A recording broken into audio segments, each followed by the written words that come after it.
Tarbiyah Sunnah Channel. Lillah, nyunnah, merenah. Yuk belanja di Tarbiyah Sunnah Mart. Dengan belanja di Tarbiyah Sunnah Mart, Anda turut berpartisipasi dalam dakwah yang diselenggarakan YTS. Bismillahirrahmanirrahim. Assalamualaikum warahmatullahi wabarakatuh. Alhamdulillah wassalatu wassalamu ala Rasulillah wa ala alihi wa ashabihi wa mawalah wa ba'd. Alhamdulillah kita kembali berjumpa melanjutkan bahasan syarah doa-doa salat. Kemarin sore kita sudah membahas doa antara dua sujud. Sekarang kita masuki doa tahiyat atau disebut juga dengan tasyahud. Disebut tahiyat karena di dalamnya ada ucapan tahiyat. Dalam hadis yang diterima dari Abdullah bin Mas'ud radhiyallahu an, diriwayatkan oleh Imam Bukhari dan Imam Muslim dalam dua kitab sahihnya.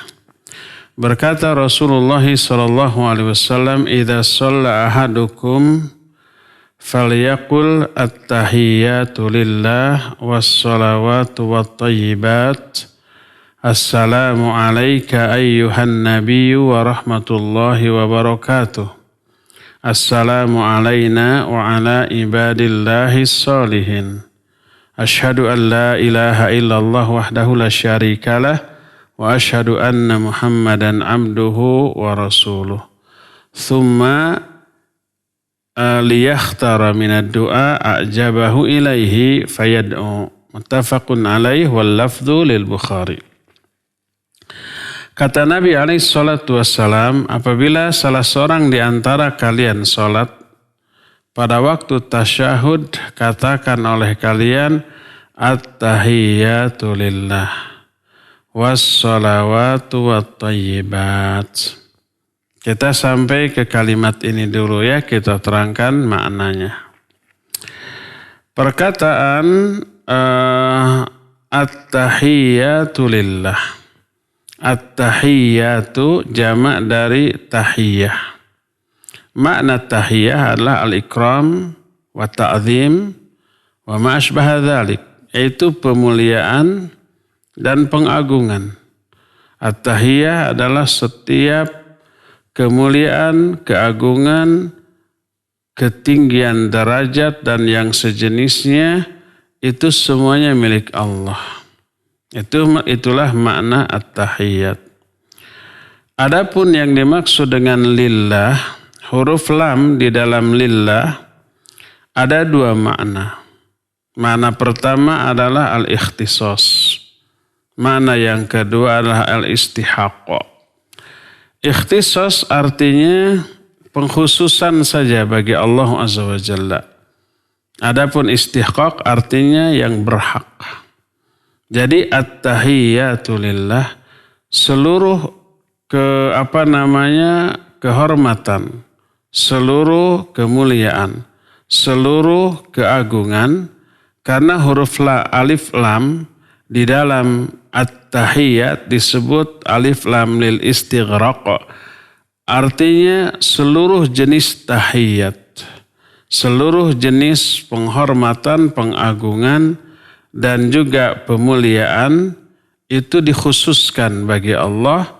Dan karena memang satu-satunya yang berhak memiliki semuanya itu adalah Allah subhanahu wa ta'ala.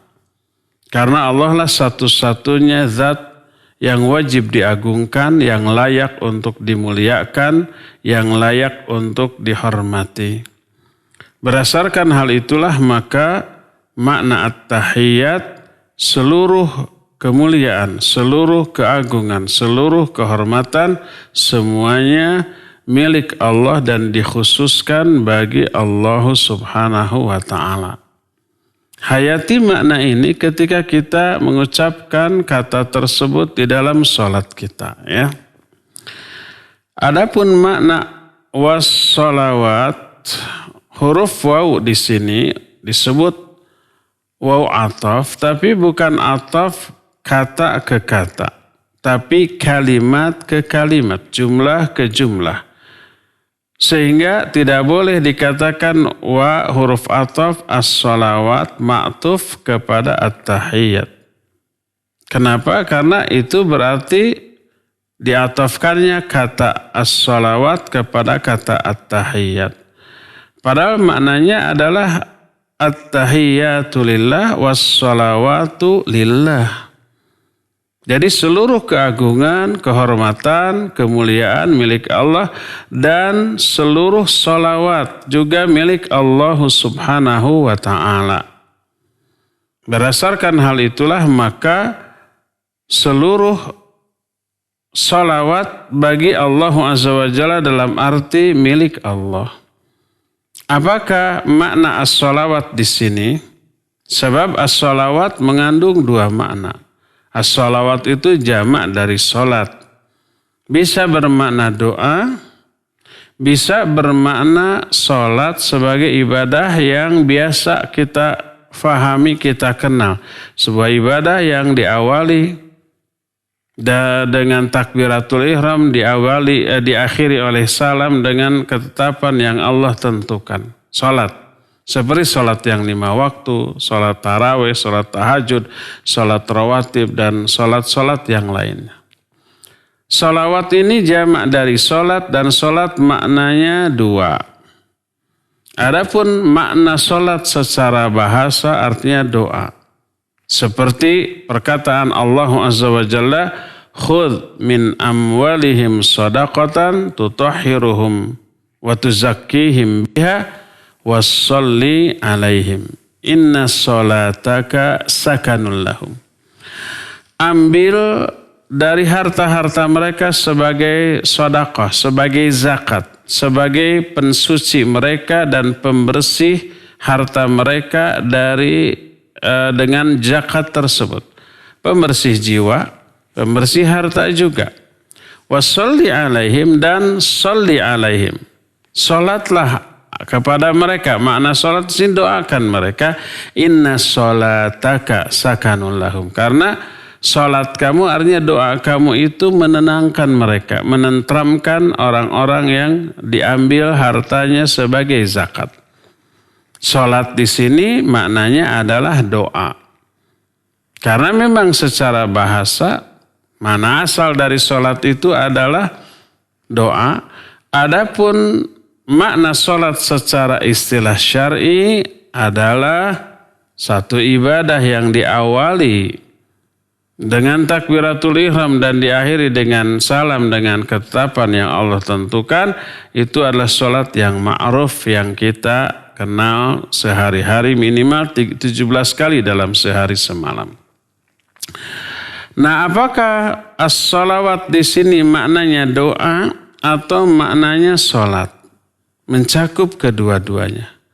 Seluruh salawat baik dengan makna doa ataupun dengan makna salat itu milik Allah Subhanahu wa ta'ala. Karena apa? Karena yang dimaksud dengan doa milik Allah adalah doa itu hanya boleh ditujukan hanya untuk Allah Subhanahu wa ta'ala semata. Tidak boleh kita berdoa kepada selain Allah karena doa itu ibadah dan ibadah hanya boleh kepada Allah. Nabi SAW menyatakan ad-du'a huwal ibadah. Doa itu adalah ibadah. Di dalam ayat Allah Azza wa Jalla menyatakan ud'uni astajib lakum.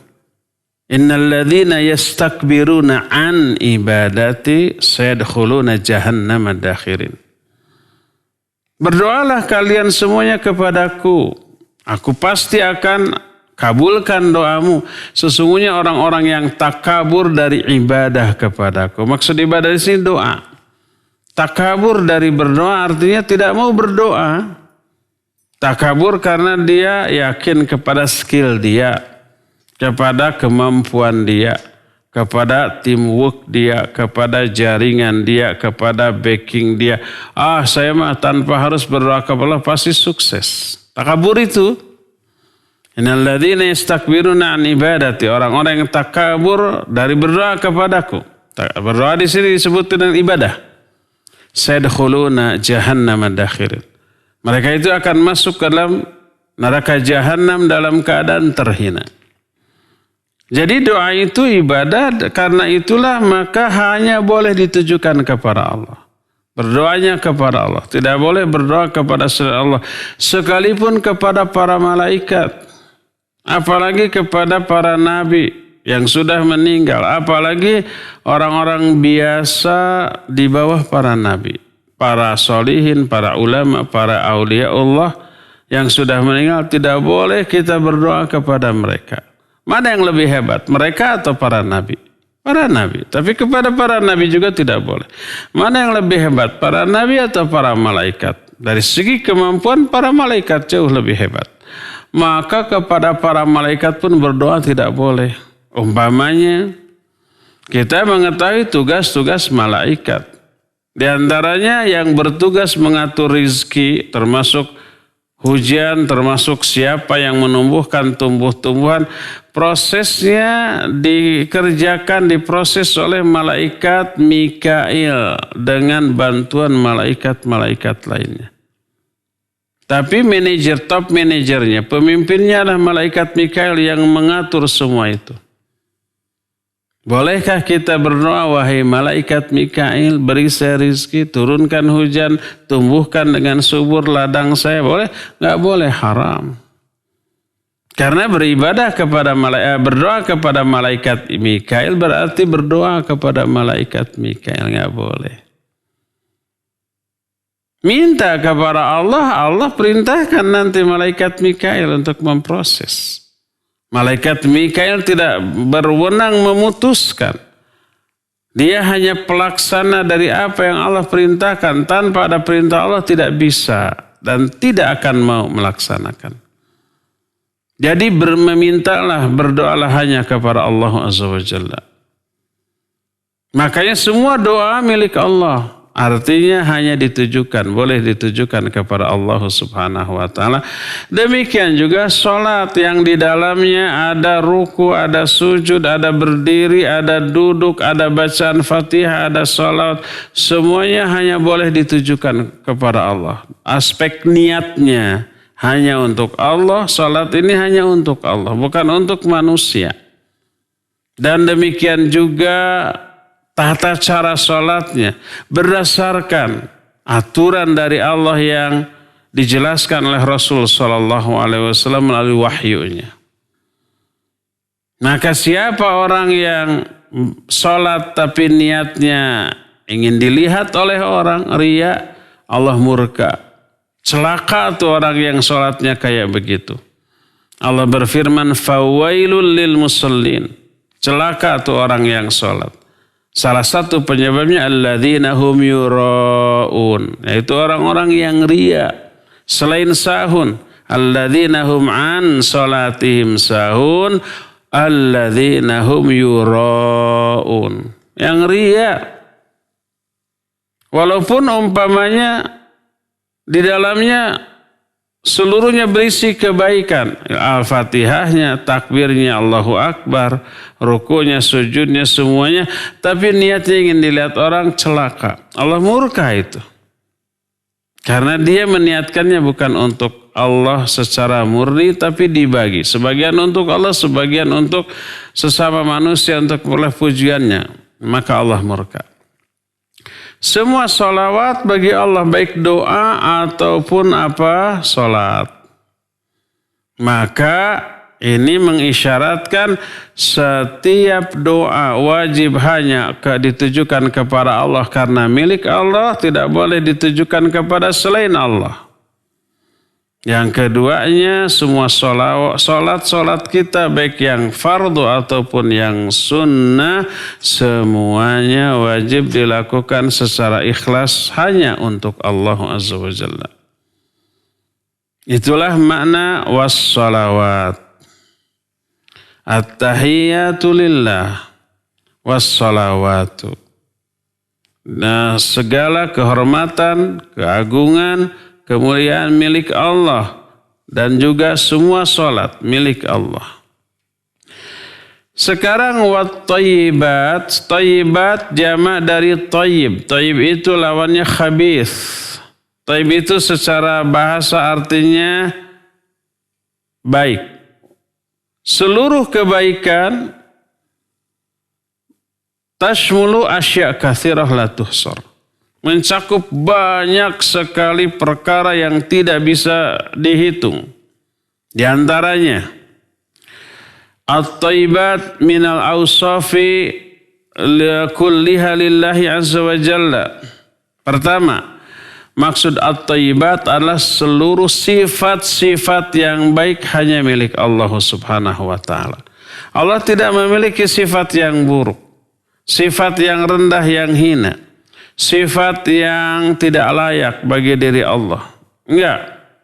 Semua sifat yang tidak layak Allah tolak. Zalim. Allah menyatakan, ini haramtu zulma ala nafsi. Aku haramkan sifat zalim atas diriku. Allah itu laisa bidzallamil abid. Allah tidak pernah zalim kepada hamba-hambanya.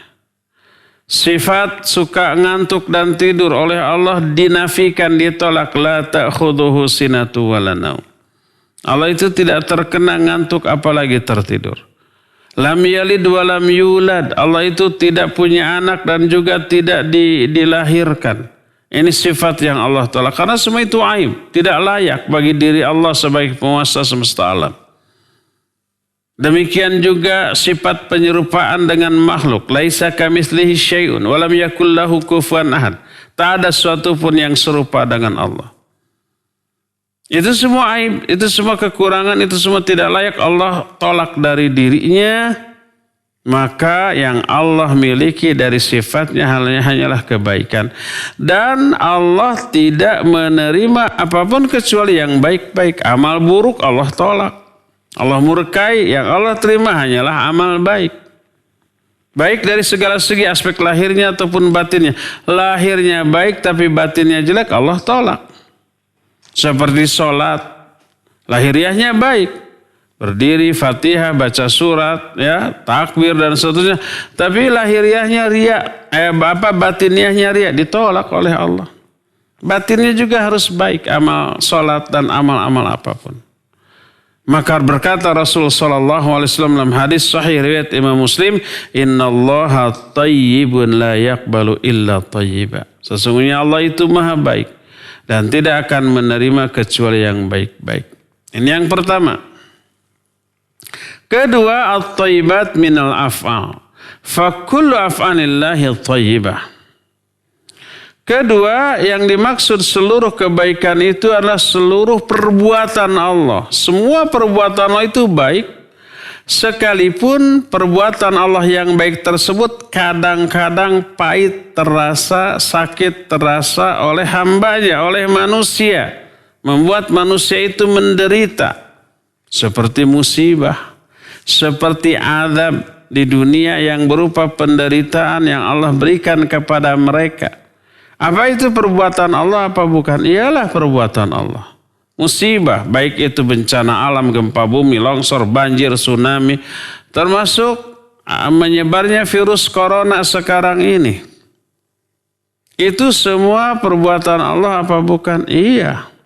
Dan itu sudah tertulis 50.000 tahun sebelum alam jagat raya ini ada. Ma'asaba min musibatin fil ard. Wala fi anfusikum illa fi kitabim min qabli an nabraha. Inna dzalika 'ala Allah yasir. Tidak ada satupun kejadian yang terjadi di muka bumi, termasuk corona ini, atau yang menimpa diri kamu, kecuali semua itu telah tertulis dalam sebuah kitab Lauhul Mahfuz sebelum kami menciptakan alam jagat raya ini. Oleh karena itulah maka ketetapan Allah yang baik tersebut kadang-kadang terasa pahit, terasa menyakitkan, dan terasa menyengsarakan. Kenapa disebut baik kalau memang menyakitkan, menyengsarakan, dan terasa pahit? Sebab efeknya luar biasa baik, hikmahnya luar biasa banyak. Jangankan Allah kepada hamba-hambanya yang Allah sayangi. Dokter aja ke pasien demi kemaslahatan si pasien yang sakit gitu. Dokter itu mengambil langkah melakukan satu perbuatan atau keputusan yang bagus untuk kemaslahatan si pasien tapi terasa menyakitkan si pasien. Contohnya apa? Harus disuntik, harus diinfus, kadang harus dioperasi, kadang harus diamputasi. Apakah dokter melakukan tindakan yang menyakiti pasien itu karena benci? Karena ingin merugikan si pasien? Tidak, demi kemaslahatan. Ini kalau nggak disuntik nggak sembuh atau sangat lama sembuhnya. Ini kalau nggak dioperasi nggak akan sembuh, bisa tambah parah, bisa terancam nyawanya. Maka diambillah tindakan itu demi kemaslahatan dan kebaikan. Walaupun terasa menyakitkan. Setelah disuntik ya sakit. Kemudian setelah itu dokter masih memberikan keputusan yang membuat si pasien menderita. Nih kamu makan yang pahit-pahit nih. Obat. Gak boleh makan yang enak-enak dulu ya. Dilarang memakan yang enak-enak dulu. Yang berminyak, yang berlemak ya. Yang asin gitu. Karena nanti tensinya bisa naik dan seterusnya. Melarang yang enak, menyuruh yang pahit-pahit. Buruk nggak terasa oleh si pasien? Iya buruk. Apakah dokter melakukan itu karena benci, karena ingin merugikan? Bukan, demi kemaslahatan agar sembuh. Dilarang dari yang enak-enak itu supaya cepat sembuh, cepat pulih, tidak tambah parah.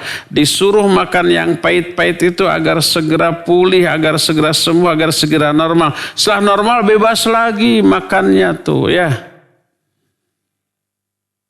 Nah oleh karena itu kalau dokter dalam melakukan perbuatannya banyak yang menyakiti pasien tapi membuat keadaan si pasien lebih maslahat, apalagi Allah Azza wa Jalla. Manusia sudah terlalu jauh dari ajaran Allah, sudah menyimpang. Allah akan turunkan satu terapi yang membuat mereka kembali kepada Allah. Dengan diberikan musibah, dosa-dosanya berguguran, baik tobat ataupun tidak. Dengan diberikan musibah, dia dilatih kesabaran. Dengan kesabaran Allah gelontorkan pahala yang tidak ditakar. Innama yuwaffas sabiruna ajrahum bighairi hisab. Allah hanya memberikan pahala kepada orang-orang yang sabar tanpa hitung-hitungan. Digelontorkan dengan jumlah yang amat sangat banyak. Dengan diberikan musibah penderitaan, orang itu doanya dikabul. Didengar oleh Allah Subhanahu wa Ta'ala. Mentalnya tambah kuat, derajat kemuliaannya tambah tinggi. Dan seberapa keuntungan lainnya. Oleh karena itulah maka seluruh perbuatan Allah termasuk musibah yang Allah berikan kepada manusia itu baik. Tidak ada perbuatan Allah yang buruk. Semua takdir Allah baik, tidak ada yang buruk kecuali makdur. Makdur itu peristiwa yang terjadi karena takdir Allah ya ada yang terasa buruk oleh si hamba. Seperti musibah, seperti sakit dan yang sejenisnya. Seperti corona ini, apakah takdir Allah? Iya, takdir Allah. Baik dong, takdirnya ketetapannya baik. Demi kemaslahatan manusia. Apa maslahatnya bagi manusia? Banyak. Dengan ini kita menderita. Penderitaan ini menggugurkan dosa kita, melatih kesabaran kita dan seterusnya lah. Ya. Dengan adanya corona, tempat-tempat maksiat sekarang tutup semuanya. Yang apabila tidak turun corona, semakin merajalela. Dengan adanya corona ini, kemudian orang-orang termasuk para wanita menutup auratnya, menutup wajahnya dengan masker. Walaupun motivasinya bukan karena melaksanakan perintah Allah, tapi karena takut virus. Sama virus takut, sama azab Allah tidak takut. Tapi minimal tidak menjadi fitnah bagi laki-laki yang melihatnya. Jadi banyak sekali hikmah di balik musibah. Oleh karena itulah maka Allah Subhanahu wa Ta'ala memberikan musibah ini demi kemaslahatan manusia. Semua takdir Allah baik tapi makdurnya peristiwa yang terjadi ketika takdir Allah ini terwujud, kadang-kadang terasa buruk oleh manusia. Makanya ini yang dimaksud dengan takdir yang buruk. Antu'mina bil qadari khairihi wa syarrihi. Kamu beriman kepada takdir Allah, baik takdir yang baik ataupun takdir yang buruk. Yang dimaksud takdir di sini bukan ketetapan Allahnya, tapi maqdur, peristiwa yang terjadi karena ketetapan Allah tersebut terasa buruk oleh makhluk. Tapi takdirnya, ketetapannya baik. Semua perbuatan Allah tidak ada yang buruk, semuanya baik karena hikmah yang terkandung di dalamnya. Inilah jenis kebaikan yang kedua. Semuanya milik Allah. At-tayyibatu. Semua kebaikan juga milik Allah. Baik kebaikan berupa sifat-sifat. Yang kedua, kebaikan berupa seluruh perbuatan-perbuatan. Nah, sekarang yang ketiga, at-tayyibatu minal a'mal. Falillahi at-tayyibatu minal a'mal. Ketiga, kebaikan yang berupa amal. Amal manusia. Milik Allah lah semua amal-amal yang baik. Allah akan terima. Adapun amal buruk Allah tolak, Allah tidak akan terima. Rasul sallallahu alaihi wasallam menyatakan, "Innallaha thayyibun la yaqbalu illa thayyiba."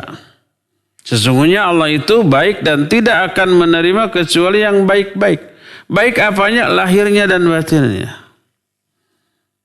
Batinnya baik, lahirnya baik nggak bisa. Contoh niatnya bagus. Niatnya apa?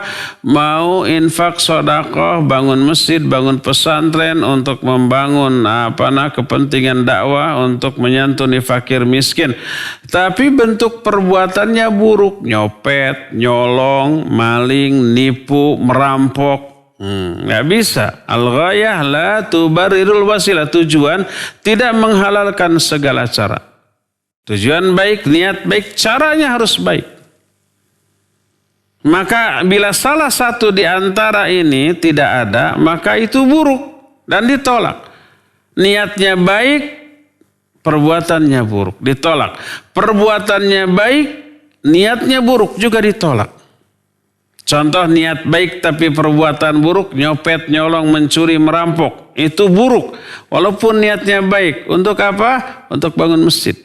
Untuk infak dan sedekah, untuk haji, untuk umroh, untuk menyantuni fakir miskin, gaya-gaya Robin Hood, enggak, itu tetap ditolak oleh Allah Azza wa Jalla. Ya, contoh amalnya bagus tapi niatnya buruk, contohnya sholat tapi ria, ditolak, bahkan bukan hanya ditolak tapi juga diazab. Inilah yang dimaksud at-thayyibat, wat-thayyibat, at-tahiyatu lillah, was-salawatu wat-thayyibat. Seluruh kemuliaan, kehormatan, keagungan milik Allah. Demikian juga salat dan doa. Demikian juga kebaikan. Kebaikan mencakup tiga. Pertama, seluruh sifat-sifat yang baik hanya milik Allah. Kedua, seluruh perbuatan-perbuatan yang baik hanya milik Allah. Ketiga, seluruh amal-amal yang dilakukan oleh manusia hanya yang baik-baik, itu semuanya milik Allah. Adapun yang buruk-buruk ditolak. Inilah yang dimaksud at-thayyibat. Ya. Ini kalimat pertama di dalam tasyahud atau tahiyat. At-tahiyatu lillah was-salawatu wat-thayyibat. Dalam salah satu lafaz begitu. Dalam lafaz lain, dalam hadis lain dengan lafaz yang berbeda, at-tahiyatul mubarakatus salawatut thayyibatu lillah. Boleh juga nanti riwayat tentang hal itu juga ada hadisnya yang akan kita bahas juga ya. Dengan maknanya. Tapi kita akan bahas dulu riwayat ini. At-tahiyyatu lillah was-salawatu wat-thayyibat. Ada tiga yang semuanya milik Allah. At-tahiyyat, as-salawat, dan at-thayyibat. Semuanya itu milik Allah Azza wa Jalla. Hayati makna ini ketika kita membacakan kalimat tersebut dalam sholat kita, dalam tasyahud kita. Baik tasyahud awal ataupun tasyahud akhir. Ini kalimat pertama. Kalimat yang kedua, assalamu alaika Ayyuhan nabiyyu wa rahmatullahi wa barakatuh. Keselamatan semoga terlimpah kepada engkau wahai Nabi. Juga rahmat Allah juga barokahnya. Ada 3 yang diungkapkan oleh semua orang sholat bagi Nabi SAW. Pertama, assalam, keselamatan. Kedua, rahmat. Yang ketiga, barokah. Keselamatan dari Allah Azza wa Jalla. Rahmat dari Allah Azza wa Jalla. Dan juga barokah dari Allah Subhanahu wa Ta'ala. Kepada siapa? Kepada Nabi SAW. Timbul pertanyaan, apakah assalam di sini adalah ucapan assalamualaikum seperti yang kita kenal, tapi hanya ditujukan kepada Nabi SAW? Tidak, bukan ucapan salam seperti itu.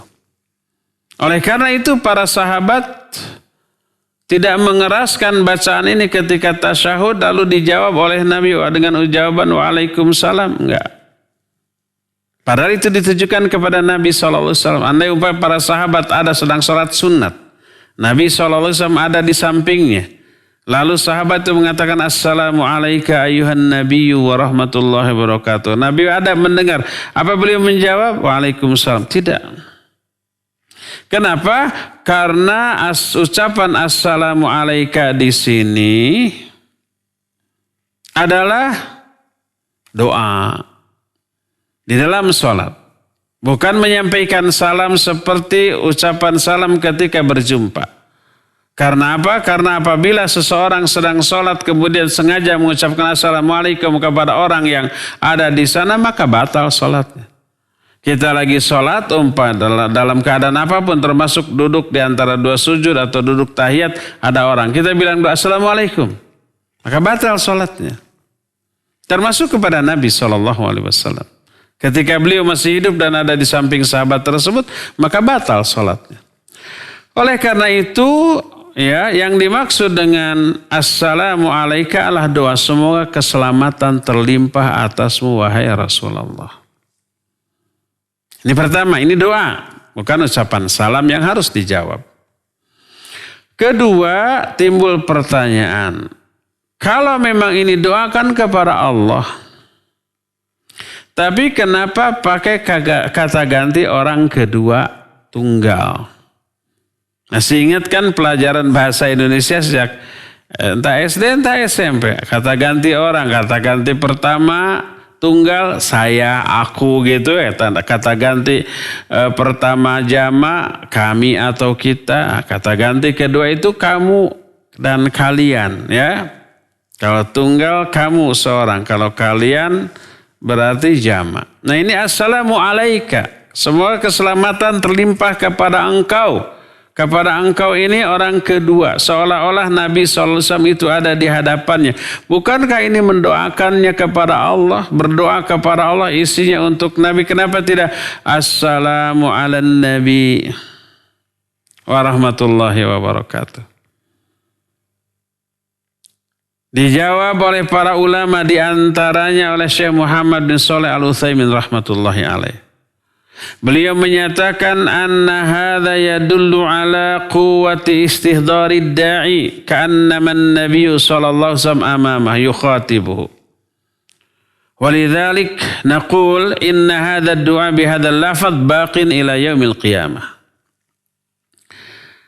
Kata beliau, sesungguhnya ini menunjukkan kuatnya penghayatan orang yang sedang sholat tersebut, seolah-olah Nabi itu ada di hadapannya dan sedang berbicara kepada beliau. Oleh karena itulah doa dengan lafaz ini terus abadi berlaku sampai hari kiamat. Makanya Syekh Muhammad bin Shalih Al-Utsaimin rahimahullahu ta'ala, lafaz assalamu alaika ini tetap diucapkan oleh orang yang sholat baik ketika Nabi SAW masih hidup ataupun sudah mati seperti sekarang. Tetap ucapannya assalamu alaika ayyuhan nabiyyu wa rahmatullahi wa barakatuh. Dalam hal ini ada ikhtilaf di kalangan para ulama. Sebagian menyatakan ucapan assalamualaikum hanya ketika Nabi masih hidup. Adapun setelah Nabi wafat, para sahabat mengganti lafaz assalamualaikum dengan ucapan assalamu ala nabi wa rahmatullahi wa barakatuh. Walhasil ini masalah yang diikhtilafkan. Kita tidak akan memperpanjang ikhtilafnya. Tapi kita akan memperdalam makna. Kenapa nabinya tidak ada tapi kita mengatakan assalamu alaika. Ini menunjukkan kuatnya penghayatan kita. Seolah-olah nabi itu ada di hadapan kita. Sehingga mendoakan assalamu alaika. Ayuhan nabiyyu warahmatullahi wabarakatuh. Ya. Inilah yang disebut dengan assalamu alaika. Jadi assalamu alaika di sini maknanya adalah apa? Doa, bukan ucapan salam. Seperti ucapan salam ketika awal bertemu, ya. Sekarang apa makna assalam?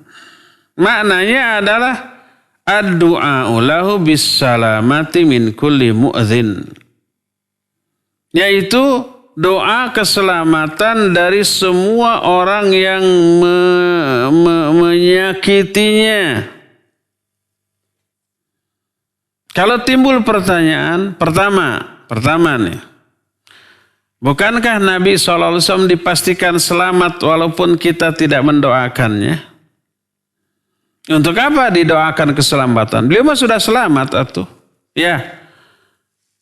Itu pertanyaan sama dengan kenapa kita harus bersolawat kepada Nabi SAW. Padahal Allah merintahkan semua kaum muslimin untuk bersolawat. Ya ayyuhalladzina amanu sallu alaihi wa sallimu taslima. Wahai orang-orang beriman, bersolawatlah kalian kepada Nabi dan bersalamlah kepadanya dengan sebenar-benarnya. Ya, itu perintah Allah loh. Apakah maknanya Nabi alaihi salatu wassalam itu belum tentu selamat? Pasti sih selamat. Terus kenapa tuh kita doakan? Disebutkan oleh Syekh Muhammad bin Shalih Al-Utsaimin, bala lakin qad yatihil adza. Walihada kana du'a Rasul yaumal qiyamah inda syirat Allahumma sallim salim fahuwa ma'radun lil adza. Hadhihi wahidah. Pertama, kadang-kadang ya Nabi ada yang menyakiti. Ketika hidupnya ada yang menyakiti, jangankan menyakiti, ada yang mau membunuh juga, melukai juga banyak. Kalau membunuh tidak berhasil, kalau melukai ada yang berhasil melukai. Nabi SAW ketika perang Uhud kan berlumuran darah sampai 4 gigi depannya itu tanggal. Ada yang berhasil melukai, tapi membunuhnya tidak. Ada banyak orang yang berusaha menyakiti Nabi SAW, baik secara fisik ataupun secara psikis. Makanya kita doakan. Kedua, walaupun setelah beliau meninggal sudah tidak adakah orang yang menyakiti beliau? Banyak orang yang menghina Nabi Muhammad SAW setelah beliau wafat ratusan tahun, malah lebih dari 1000 tahun. Zaman Kiwari masih ada nggak orang yang menghina Nabi SAW? Banyak, dengan berbagai macam cara. Ada yang dengan cara bikin kartun, ilustrasi, bikin film yang pernah beredar di Belanda sampai mendunia dengan judul Fitnah. Itu menghina Nabi Muhammad SAW. Yang menghina bukan hanya orang kafir, orang muslim juga ada yang menghina Nabi SAW. Oleh karena itulah maka beliau tidak selamat dari cacian orang. Beliau tidak selamat dari makian atau hinaan orang. Ini yang pertama. Semoga doa kita assalamu alaika, keselamatan atasmu, meminimalisir orang-orang yang menghina beliau dalam bentuk apapun. Ini yang pertama. Kedua, assalamatu minal adza awil udwan alaihi li alla yata'adda ahadun ala qabrihi wa qad waqa'a hadza. Kedua, keselamatan dari usaha-usaha atau permusuhan sampai ada orang yang berani mau merusak kuburannya. Kuburannya dirusak dengan cara menggali terowongan dari jauh. Kalau langsung digali langsung di atas kuburnya pasti ketahuan, atau ya pasti kaum muslimin bisa marah besar. Tapi dari jauh digali terowongan tuh untuk mengambil jasad Nabi SAW di kuburan. Dan ini pernah terjadi. Setidaknya kalangan kelompok Syiah ahlakahumullah, kalangan mulahidah pernah menggali terowongan.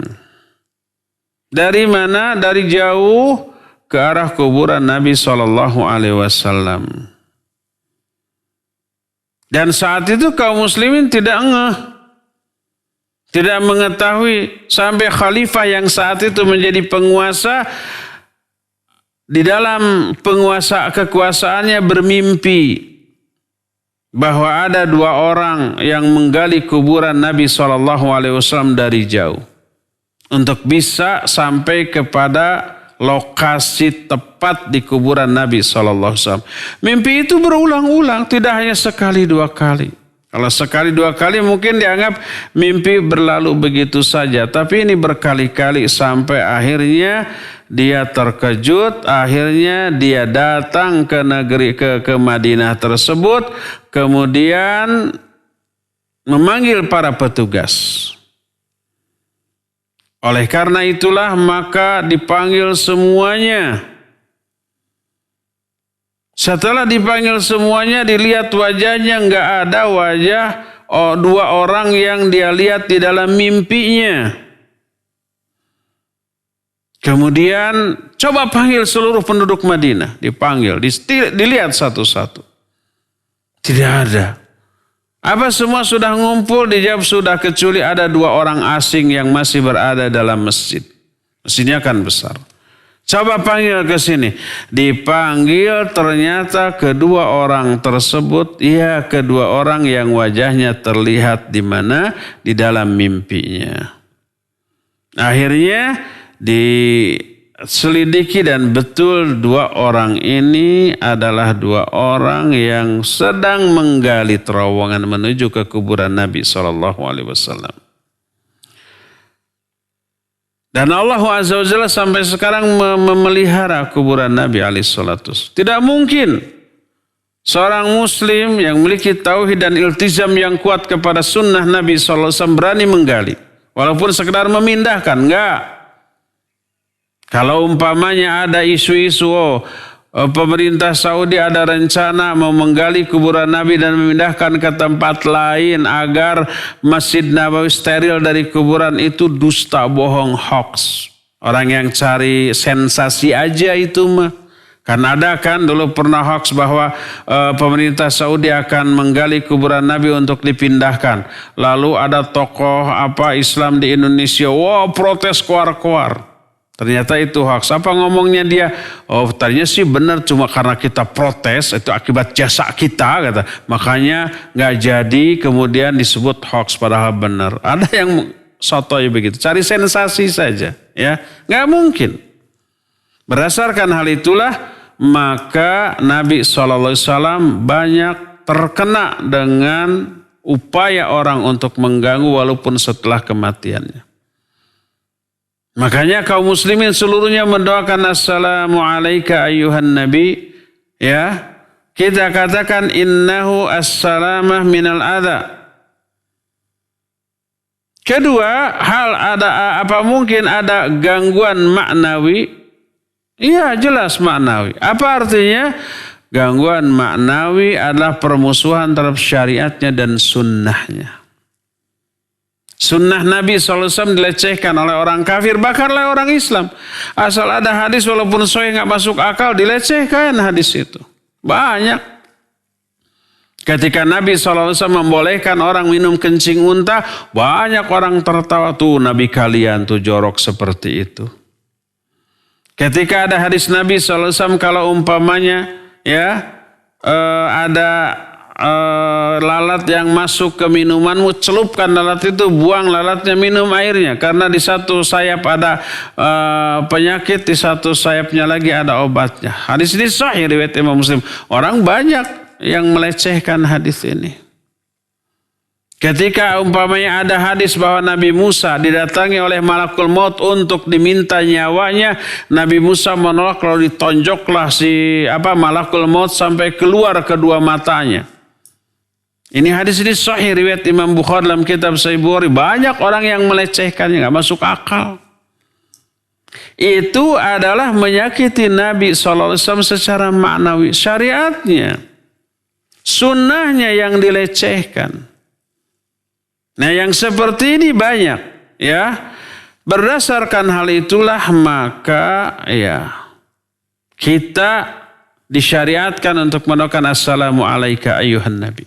Untuk meminimalisir gangguan kepada beliau baik secara hissi ataupun secara maknawi. Secara hissi ada orang yang langsung menghujat Nabi SAW walaupun beliau sudah lebih dari 1000 tahun meninggal. Ada yang langsung berupaya menggali terowongan untuk merusak kuburannya, itu secara hissi. Dan ada juga gangguan kepada Nabi SAW secara maknawi berupa gangguan terhadap sunnahnya. Kita hanya baru sampai sini. Assalamualaikum dulu. Kalimat selanjutnya nanti akan kita teruskan hari esok ya, di jam dan gelombang yang sama. Tapi kita masih punya sisa waktu untuk bertanya jawab kepada Bapak Dadang. Dipersilakan untuk memandu tanya jawab dengan pendengar dan pemirsa. Wa sallallahu ala nabiyina Muhammadin wa ala alihi wa ashabihi wasallam. Silakan. Sisi materi yang telah disampaikan oleh Ustaz Abu Haidar As-Sundawi hafizahullah taala yang sungguh sangat bermanfaat. Sekarang kita mau masuk kita sesi tanya jawab. Bagi Anda yang ingin bertanya silakan bergabung di layanan nomor telepon 0228686267 atau SMS WA di 0811227146. Dan sepertinya Ustadz ada penelpon yang masuk. Silakan. Siapa di mana? Assalamualaikum warahmatullahi wabarakatuh. Ini Alamsyah di Cimahi. Pak Alamsyah? Mohon. Mangga silakan. Assalamualaikum Ustaz. Semoga Allah melindungi, menjaga Ustaz dan keluarga serta semua yang mendengarkan. Ana ada 2 pertanyaan, boleh Ustaz? Silakan Pak. Tadi Ustaz menyebut mengenai kalimat pertama di waktu tasyahud, itu at-tahiyat. Ustaz menyebut satu lafaz. Apakah ada lafaz lain yang juga sahih? Misalnya yang Ana dengar at-tahiyatul mubarakatus salawatu thayyibatulillah. Apakah itu sahih Ustaz? Iya. Nah, yang kedua adalah mengenai salat Idul Fitri di rumah. Apakah sesudah kita selesai salat mengucapkan salam, apakah disunahkan untuk melakukan zikir atau doa? Demikian Ustaz. Terima kasih banyak. Waalaikumsalam warahmatullahi wabarakatuh. Waalaikumsalam warahmatullahi wabarakatuh. Pak Alamsyah di Cimahi. Pertama ya, saya tadi sudah singgung. Ini salah satu di antara doa tasyahud yang diajarkan oleh Nabi SAW. Bukan satu-satunya. Lafaz lain ada. Seperti saya tadi sudah singgung. Seperti yang diucapkan oleh Pak Alamsyah tadi. At-tahiyyatul mubarakatus salawatu thayyibatulillah. Juga itu ada ya. Nanti akan kita bahas. Cuma apa yang bedanya nanti berbeda di lafaz syahadat dan sholawatnya ya. Ada perbedaan nanti. Tapi dua-duanya ada sahih. Boleh. Nanti kita akan bahas. Kedua, seusai sholat ini. Nanti kita sholatnya di rumah. Tidak di lapangan. Dan saya sekali lagi berkali-kali menganjurkan jangan mengadakan sholat di lapangan. Adanya kerumunan massa mengundang atau terlalu besar risikonya terpapar virus corona ya. Walaupun ada petugas yang ketat menembak dengan tembakan suhu badan atau memakai masker gitu ya, memakai kaos tangan, jaga jarak, itu tidak menjamin. Sekali lagi sering kita mendengar penjelasan ada orang terpapar tanpa gejala. Nggak ada gejala panas, nggak ada gejala batuk, nggak ada gejala bersin, seperti sehat biasa padahal sudah ada virus corona. Tidak kedetek hanya dengan seperti itu. Rapid test aja tidak bisa mendeteksi apa dia terpapar atau tidak gitu kan ya. Apalagi cuma ditembak begitu. Jadi ada orang terpapar nggak akan terdeteksi. Bergaul bersama dengan jamaah terpapar semuanya. Pulang ke rumah, keluarganya kena semua. Waliyadzubillah ya. Jadi tidak dianjurkan. Makanya Allah memberi rukhsah untuk tidak sholat. Jangankan sholat id yang diperselisihkan antara wajib atau sunnahnya. Sholat fardu dan sholat jumat yang disepakati. Wajibnya pun itu ada rukhsah untuk tidak dilakukan di masjid. Karena udzur hujan juga sudah boleh di rumah. Pahalanya sama dengan di masjid. Apalagi udzur yang lebih hebat daripada hujan. Hujan tidak mengancam nyawa. Ini corona mengancam nyawa ya. Stay at home. Termasuk ibadah ya. Ibadah di rumah. Kalau ada umpamanya RT RW yang mengadakan, sebaiknya kita jangan ikut. Jangan sampai nanti terjadi penyesalan setelah sholat id banyak yang terpapar. Kemarin dibebaskannya Bandara Soekarno-Hatta, berjejal. Lalu ada berita minimal 40 orang sudah terkena corona. Itu yang terperiksa, yang terdeteksi, belum yang tidak terdeteksi. Sekarang pasar-pasar orang itu lebih takut nggak punya baju lebaran daripada kepada corona. Nggak punya baju lebaran nggak akan mati. Tapi kalau punya baju lebaran, kalau terkena corona bisa mati. Tapi kan semua di rumah sakit berapa coba biayanya? Sekali disuntik 150 juta itu. Minimal 3 kali atau 5 kali 750 juta sampai ada salah seorang yang terpapar terus dirawat di rumah sakit, alhamdulillah sembuh. Berapa begitu keluar tagihannya? 850 juta. Ada yang sampai 1 miliar. Sok mau gimana coba ya. Untuk memperjuangkan baju lebaran sampai berdesak-desakan. Lebih takut nggak punya baju lebaran daripada takut kepada virus corona ya. Takut kan hanya boleh kepada Allah. Siapa yang takut kepada corona syirik.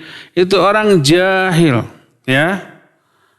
Yang dimaksud dengan takut syirik itu adalah takut yang yang bisa merusak tauhid. Adapun takut kepada singa, takut terhadap api, ya, takut terhadap ular, takut terhadap orang jahat, takut terhadap corona, itu takut tabii. Ya, para nabi juga takut kepada tamu asing yang datang kepadanya. Ya, karena Nabi Ibrahim didatangi tamu, disuguhi itu, nggak disentuh. Faqarrabahu ilaihim, qala ala taqulun, fa'aujasa minhum khifah. Ketika sajian itu diberikan oleh mereka, tidak disentuh. Kata Nabi Ibrahim, kenapa kalian gak makan? Fa'aujasa minhum khifah, muncul rasa takut dalam diri Nabi Ibrahim kepada tamu itu. Disangkanya orang jahat. Ternyata itu adalah malaikat yang diutus. Apakah Nabi Ibrahim syirik? Enggak, itu takut tabii. Nabi Musa setelah membunuh dia lari karena takut dengan hukuman. Ya. Al-Quran yang menyebut itu takut. Itu takut tabii, takut kepada orang jahat yang nyata-nyata kejahatan. Takut kepada singa karena singa jelas buas bisa makan kita. Takut kepada ular karena dia berbisa bisa matuk kita, bisa membuat nyawa kita terancam. Takut kepada corona sama. Itu tidak ada kaitan dengan tauhid, ya. Oleh karena itulah maka wajib kita hindari, kata Nabi SAW, firra minal mazdum firaraka minal asad. Hindari, jauhi, lari kamu dari wabah sebagaimana kamu lari dari singa. Ya, jauhi. Nah, sekarang kita sholat di rumah, sholat id. Beres sholat id. Sholat idnya biasa ya, 2 rakaat. Di rakaat pertama setelah takbiratul ihram, ada 2 pilihan, tapi yang terkuat adalah takbir lagi 7 kali. Jadi dengan takbiratul ihram jadi 8 kali. Setelah itu doa iftitah, setelah itu fatihah, setelah itu surat.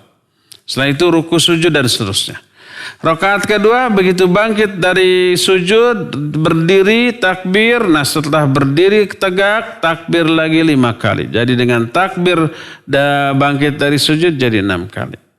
Setelah itu baca Fatihah, setelah itu baca surat, setelah itu ruku dan seterusnya seperti biasa. Setelah salam, adakah doa tertentu? Tidak. Tidak disyariatkan wirid. Tidak disyariatkan wudhu. Berdoa dengan doa tertentu sudah bubar begitu saja ya. Tanpa harus khutbah di dalam rumah, kalau kita mau sholat berjamaah dengan anggota keluarga kita tanpa harus berkhutbah. Cukup sholatnya saja ya. Demikian, wallahu a'lam bishawab. Silakan.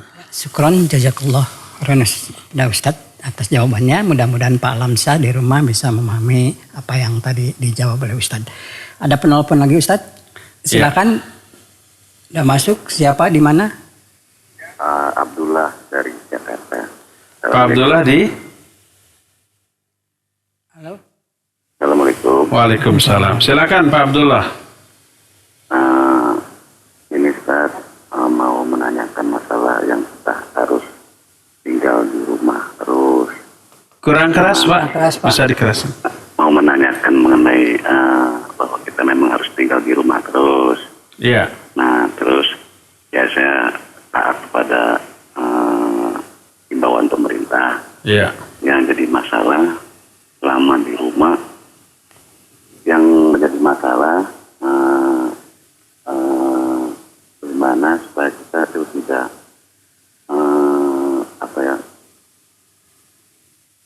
bosan atau futur gitu. Sebabnya kok Bete ya Pak? iya sedih kalau dengar ajan pengen berjamaah tapi takut. Tolong Ustaz supaya saya tenang, tidak stres. Itu aja Ustaz. Iya. Jazakumullah khair. Assalamualaikum warahmatullahi wabarakatuh. Iya, wa jazakallahu khair. Waalaikumsalam warahmatullahi wabarakatuh. Pak Abdullah di Jakarta ya, barakallahu fik.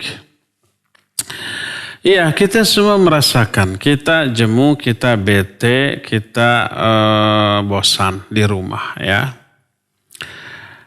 Kita ingin di masjid. Ingat bahwa ini salah satu ujian. Wajib kita bersabar ya. Selama ini ujian kita tidak pernah seperti ini. Biasanya ujian-ujian dalam bentuk lain. Kita bisa bersabar. Ini ujian bentuk baru yang tidak pernah teralami sebelumnya. Sebenarnya tidak menyakitkan secara fisik. Hanya mungkin secara psikis. Tapi bukan sedih dihina orang. Bukan itu. Tetapi mungkin melawan kebosanan. Selama ini kita terbiasa bebas pergi, bebas beraktivitas, bebas melakukan apapun yang kita inginkan. Sekarang tidak bisa. Sabar. Di dalam kesabaran ini terkandung pahala yang sangat besar. Innama yuwaffas sabiruna ajrahum bighairi hisab. Ya. Hanyalah Allah akan berikan pahala kepada yang sabar tanpa hisab. Tanpa hitung-hitungan. Digelontorkan dengan jumlah yang sangat banyak. Untuk membunuh kebosanan, kita boleh saja Pak keluar. Asal ada asalnya. Ya jaga jarak dengan orang. Kita pasti perlu ke warung. Untuk beli makanan, beli bumbu untuk masak. Karena itu sifatnya doruri. Mungkin kita ke pasar mungkin. Tapi kalau bisa hindarkan cukup ke warung. Kalau di warung kan tidak berdesak-desakan. Kalau ke pasar berdesak-desakan. Supermarket juga berdesak-desakan. Kalau toh mau belanja dalam jumlah besar harus ke supermarket. Pilih waktu yang kira-kira kosong. Pas buka jam 9:30 sudah buka. Nah, kita pas ke sana insya Allah masih kosong gitu ya. Sehingga belanja bisa tapi resiko bisa terkurangi. Pas keluar pakai APD yang lengkap. Pakai masker, pakai hand sanitizer, pakai sarung tangan gitu ya. Jaga jarak ketika belanja, ketika antri di kasir dan seterusnya. Itu tidak membosankan. Kalau tahu umpamanya di rumah terus bosan boleh keluar asal dilihat situasi. Jangan terlalu dekat dengan orang. Yang seperti itu bisa ya, insya Allah bisa membunuh rasa bosan. Saya di sini, Iwan di sini mengalami itu, tetapi kita tetap bisa keluar. Saya bisa keluar dengan membawa anak kecil untuk ngasuh ya, ayunan ketika tidak ada orang, jalan-jalan. Saya setiap pada subuh itu setelah ngaji itu keluar, dengan istri saya jalan-jalan, tapi ke tempat yang sepi, yang kira-kira orang jarang, ke kebun ya, ke taman, kemana saja yang kira-kira orang jarang.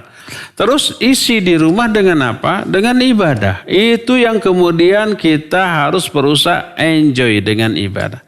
Di rumah akan ada banyak yang bisa kita lakukan. Bisa baca Al-Quran, bisa menghafal Al-Quran, bisa dengar kajian seperti radio ini, TV ini kan non-stop 24 jam. Style terus ya, dengarkan secara bervariasi. Ada kadang-kadang murotal, kadang-kadang kajian dengan ustadz ini, kadang-kadang dengan ustadz itu. Kalau ustadz ini itu saya tuh mungkin bosan, tapi disering dengan ustadz lain. Oh ini agak berbeda sedikit pembawaannya, atau bahkan berbeda banget pembawaannya. Yang tadi begitu, yang ini begini. Yang tadi kalem, yang ini bersemangat. Yang itu sedikit ada agak humornya. Bervariasi. Insya Allah tidak akan jemu, tidak akan bete. Karena waktu yang kita habiskan di rumah diisi oleh sesuatu yang bermanfaat ya. Maka mintalah pertolongan kepada Allah agar Allah menolong kita dalam melakukan ibadah ini. Ya, sering-sering membaca Allahumma a'inni ala dzikrika wa syukrika wa husni ibadatika. Ya Allah bantu aku ya dalam apa? Dalam berzikir kepadamu, dalam bersyukur dan dalam melakukan sebaik-baik ibadah kepadamu. Ya, nanti Allah akan bantu beri hidayah, semangat dan dihindarkan dari kebosanan dalam melakukan ibadah kepada Allah. Ya, sabar dan enjoy dengan kondisi sekarang. Wallahu a'lam. Silakan lagi. Alhamdulillah, syukran Ustaz, jazakallah atas jawabannya. Kita ke ini Ustaz, ke WA aja banyak. Udah. Telepon di stop dulu ya. Stop dulu ya waktunya. Assalamualaikum, dari hamba Allah. Ustaz, kapankah kita menunjuk jari saat tahiyat yang sahih dari Nabi? Sebab yang diajarkan kepada kami adalah saat mengucapkan ilallah. Apakah ini benar? Barakallahu fiik. Iya, barakallahu fika, barakallah. Yang benar dari awal itu wahyu. Itu yang dilakukan oleh Nabi SAW. Ya. Karena Wa'il bin Hujr menyatakan ketika Nabi SAW duduk tahiyat awal, ya, kata beliau, "Tsumma thana rijlahul yusra wa qa'ada 'alaiha wa i'tadala. Fara'aituhu wa asyara bi usbi sama fara'aitu yuharriku wa yad'u biha hatta salama." Beliau dari sujud menghamparkan kakinya yang kiri dan menegakkan kaki yang kanan, kemudian duduk di atasnya, kemudian berisyarat dengan telunjuknya. Aku melihat beliau menggerak-gerakannya sambil berdoa dengannya sampai salam. Dari awal, itulah nas hadis. Adapun orang yang mengatakan illallah pasal itu karena ro'yu, karena logika. Karena kata mereka telunjuk ini isyarat tauhid kepada Allah Azza wa Jalla. Ya. Maka karena itu adalah isyarat tauhid simultan, maka pas diangkatnya pas asyhadu alla ilaha illallah. Itu ra'yu. Adapun Nabi SAW dari awal. Itu pertama. Kedua, kalau secara logika demikian bisa dibantah lagi dengan logika. Apakah sebelum illallah tidak bertauhid kita? Kalau memang harus bertauhid dari awal sholat harus begini terus. Ketika ruku, ketika sujud, ketika berdiri harus begini terus. Karena selama sholat harus bertauhid kan gitu ya. Oleh karena itu jangan pakai royu, pakailah nas hadis. Ya, wallahu a'lam. Silakan lagi. Ya, terima kasih Ustaz. Syukron, jazakallah. Ada telepon? Silakan. Ya, sudah masuk. Silakan, di mana? Assalamualaikum. Siapa? Waalaikumsalam warahmatullahi wabarakatuh. Iqbal Ustaz. Ya, Pak Iqbal, Muhammad Toha, silakan Pak Iqbal. Ustaz, saya ingin bertanya sejauh mana kita diperbolehkan meminta bantuan doa seperti pada saat baginda Rasul memerintahkan Umar dengan bertemu dengan sahabat Uwais Al-Qarni minta berdoa. Nah, yang kedua Ustaz, tadi Ustaz menceritakan bahwasanya gigi Rasul tanggal atau lepas dalam perang Uhud. sepengetahuan saya, apakah itu bukan hanya retak saja? Sebab kalau tanggal, Ustadz Afwan, apakah beliau baginda Rasul memakai gigi palsu untuk itu? Iya. Afwan ya Ustadz. Jazakallah khairan. Assalamualaikum warahmatullahi wabarakatuh. Waalaikumsalam warahmatullahi wabarakatuh. Pak Iqbal di Muhammad Toha, barakallahu fik. Sejauh mana kita dibolehkan berdoa dengan meminta doa kepada orang, ya? Sejauh pertama orang yang kita mintai doa untuk mendoakan kita itu adalah orang yang kita yakini makbul doanya, orang-orang soleh. Dan itu dilakukan oleh para sahabat. Meminta didoakan kepada Nabi SAW. Minta doakan agar Allah menjadikan dia begini atau begitu. Seperti ketika Nabi SAW menyatakan di kalangan umatnya ada 70.000 orang yang masuk surga tanpa hisab. Langsung seorang sahabat namanya Ukasha. Ya Rasulullah ud'ullaha ayyaj'alani minhum. Wahai Rasulullah, doakan aku agar Allah menjadikan aku salah satu di antara mereka, di antara 70.000 golongan itu. Fada'alah. Kemudian Nabi SAW mendoakan Ukasha ini. Ya. Dan Nabi tidak melarang. Termasuk nih. Kepada Umar kata Nabi SAW, hai Umar, nanti kalau kamu bertemu dengan seorang namanya Uwais Al-Qarn. Uwais ini bukan sahabat. Tapi tabi'in dan sebaik-baik tabi'in. Kamu bertemu dengan dia, minta doa kepadanya. Maka setelah Nabi wafat, diganti dengan Abu Bakar. Abu Bakar wafat, diganti oleh Umar. Pas ketika di Yaman pernah mendengar ada orang namanya Uwais Al-Qarni. Dicari, setelah bertemu, lalu dimintakan doa. Doakan saya agar Allah mengampuni dosa saya. Menunjukkan tawassul kepada orang yang masih hidup boleh. Tawassul kepada orang yang masih hidup artinya menjadikan orang itu menjadi wasilah dalam berdoa kepada Allah. Dalam bentuk orang itu mendoakan, berdoa kepada Allah untuk kita, untuk kepentingan kita. Tolong doakan agar Allah mengampuni dosa saya. Tolong doakan agar Allah itu melunasi hutang-hutang saya. Tolong doakan agar Allah itu melancarkan rezeki saya. Boleh, asal orang itu betul-betul kita yakini orang yang dikabul doanya oleh Allah Subhanahu wa ta'ala. Didukung dengan hadis ketika 3 orang teaya dan seterusnya yang masuk terus ditutup, ya tertutup. Nah, ini menunjukkan boleh meminta orang lain yang kita yakini kesolehannya atau kita duga kuat soleh, doanya dikabul, kemudian kita minta agar dia mendoakan kebaikan untuk kita. Ini yang pertama. Kedua, tentang apakah Nabi SAW ketika perang Uhud giginya tanggal ataukah retak? Tanggal. Ini pernah kita bahas ketika kita membahas kitab Al-Qul Mufid Ta'liq ala Kitab Syekh Al-Utsaimin rahmatullahi alaih. Ketika membahas masalah itu, ya disebutkan bahwa keempat gigi Nabi SAW itu tanggal. Bagian depannya, kemudian karena itulah beliau berlumuran darah, kemudian berdoakan laknat bagi orang-orang yang melukainya. Apakah beliau memakai gigi palsu? Satu, belum ada gigi palsu, ya. Tapi apakah hukumnya boleh? Boleh. Memakai gigi palsu dalam rangka untuk mencegah kerusakan pada gigi-gigi yang masih ada, ya. Karena kalau tidak dipasang gigi palsu, nanti gigi-gigi yang lainnya satu demi satu copot karena kurang kuat tahanannya. Dalam rangka itu kemudian dipakai gigi palsu, maka tidak apa-apa, ya. Wallahu a'lam. Terakhir, Dang, silakan. Ya, ke telepon. Ya, ada dari tadi nelpon nih. Silakan. Ada telepon yang masuk. Halo, Assalamualaikum. Waalaikumsalam. Saya Ibu Ani dari Riung Bandung. Silakan. Mengenai sholat Idul Fitri, mengenai doa istiftahnya, apa waktu takbir pertama, apa sesudah 7 takbir baca Iya. Ya. Turun Pak Ustadz. Assalamualaikum. Waalaikumsalam warahmatullahi wabarakatuh. Ibu Ani di mana? Di Riung Bandung. Barakallahu fiik. Mohon maaf tidak ada lagi telepon, ya. Ini tadi pertanyaan terakhir. Telepon terus berdering, ada WA terus masuk. Ini pertanyaan terakhir. Insya Allah pertanyaan besok kembali akan dibuka, ya. Pertanyaannya, baca iftitah dulu atau takbir 7 kali dulu? Ulama ikhtilaf. Tapi yang lebih kuat seperti yang dipegang oleh Imam Malik rahimahullahu ta'ala, takbir dulu 7 kali, lalu setelah takbir 7 kali baru baca doa iftitah, lalu setelah itu Al-Fatihah, lalu surat dan seterusnya. Ya.